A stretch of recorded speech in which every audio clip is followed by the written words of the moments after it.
بسم اللہ الرحمن الرحیم۔ رمضان اور قرآن۔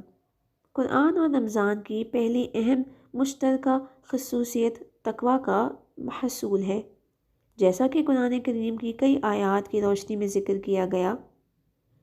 بے شک اللہ کے یہاں تم میں زیادہ عزت والا وہ ہے جو تم میں زیادہ پرہیزگار ہے۔ دوسری مشترک خصوصیت شفاعت ہے۔ حضور اکرم صلی اللہ علیہ وآلہ وسلم نے ارشاد فرمایا، روزہ اور قرآن کریم دونوں بندے کے لیے شفاعت کرتے ہیں۔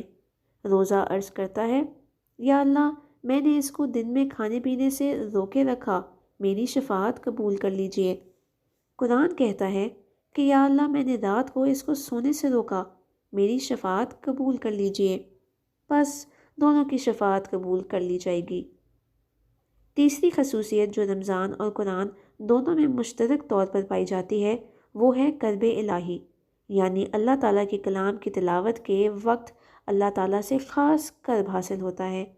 ایسے ہی روزے دار کو بھی اللہ تعالیٰ کا خاص قرب حاصل ہوتا ہے کہ روزے کے متعلق حدیث قدسیہ میں اللہ تعالیٰ کا ارشاد ہے، میں خود ہی روزے کا بدلہ ہوں۔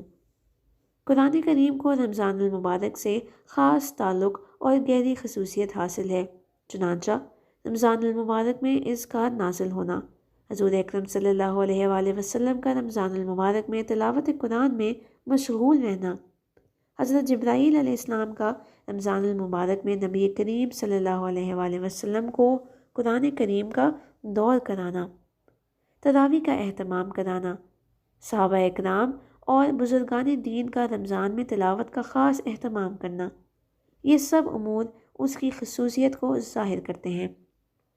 اللہ سے دعا ہے کہ ہمیں اس رمضان میں زیادہ سے زیادہ نیکیاں سمیٹنے کا موقع ملے۔ آمین یا رب العالمین۔